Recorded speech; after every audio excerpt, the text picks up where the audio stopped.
Observatoire chrétien du Gabon, exhortation tirée de la modération du dimanche 2 novembre 2025. Verset de base, Genèse 1, 26. Puis dit, faisons l'homme à notre image, selon notre ressemblance, et qu'il domine sur les poissons de la mer, sur les oiseaux du ciel, sur le bétail, sur toute la terre, et sur tous les reptiles qui rampent sur la terre.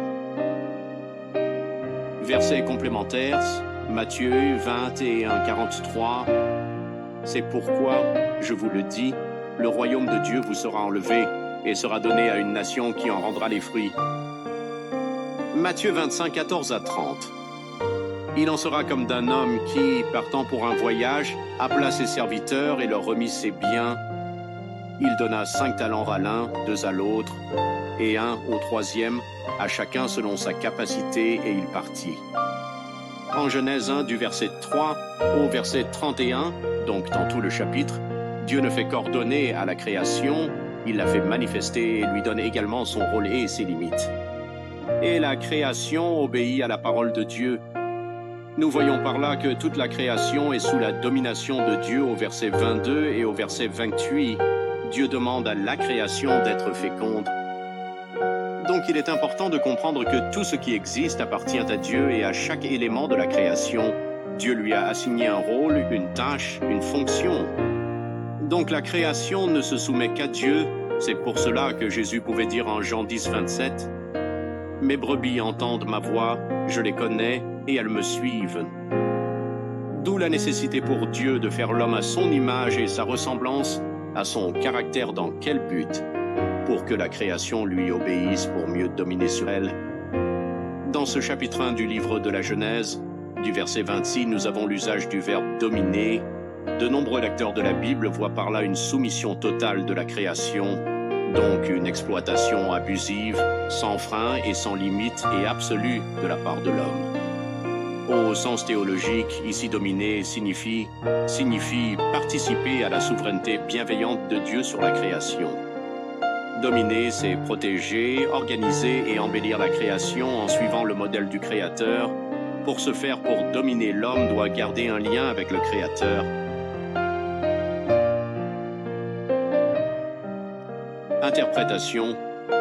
Nous comprenons ainsi par cette injonction de Dieu en Genèse 1,26, puis dit « Faisons l'homme à notre image, selon notre ressemblance, et qu'il domine sur les poissons de la mer, sur les oiseaux du ciel, sur le bétail, sur toute la terre et sur tous les reptiles qui rampent sur la terre. » Dieu demande à l'homme de protéger, d'organiser et d'embellir la création.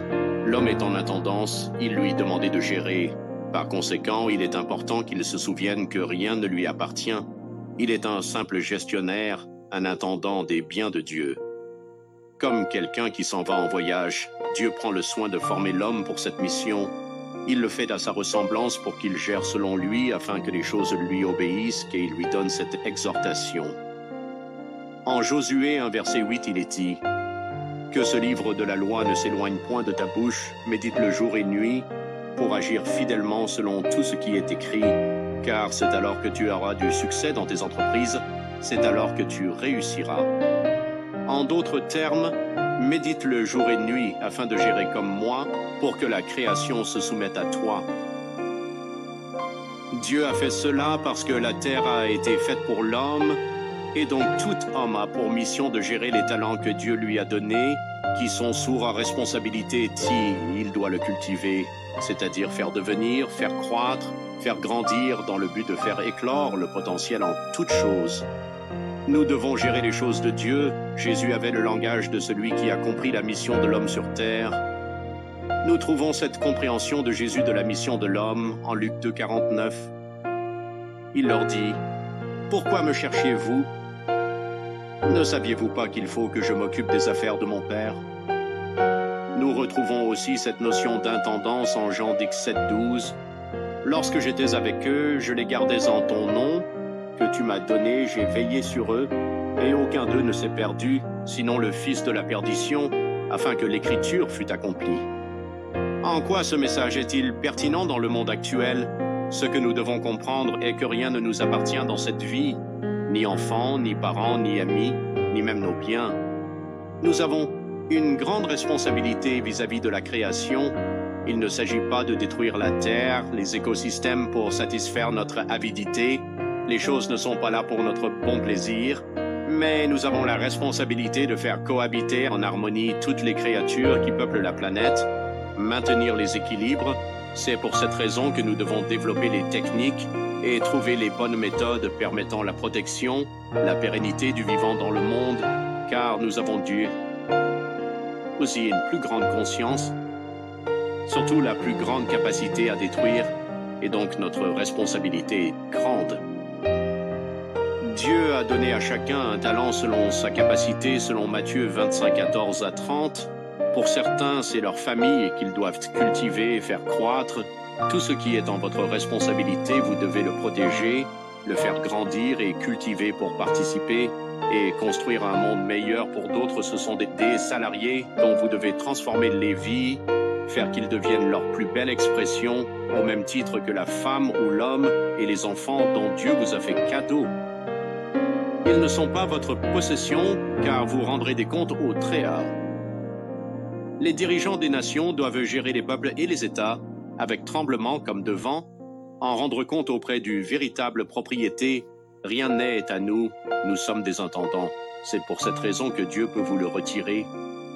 Si gérer mal son bien, les capacités que Dieu vous a accordées ont pour unique but la gestion de son royaume. Par conséquent, faire l'œuvre de Dieu, c'est gérer la création, chacun en fonction de ce qui lui a été confié en Matthieu 21, 43.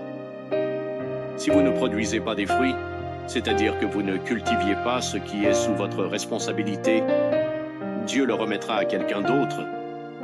Tout appartient à Dieu, ce n'est pas à vous, par conséquent ne vous attachez pas à cela, sinon le détachement sera difficile, mais rendez plutôt grâce à Dieu pour la confiance qu'il vous accordait pour prendre soin de ses biens. Gérez selon Dieu avec amour, bienveillance, sagesse, recherchez en toute chose le conseil de Dieu, car il est le propriétaire. Que vos cœurs soient bénis. Oratoire chrétien du Gabon.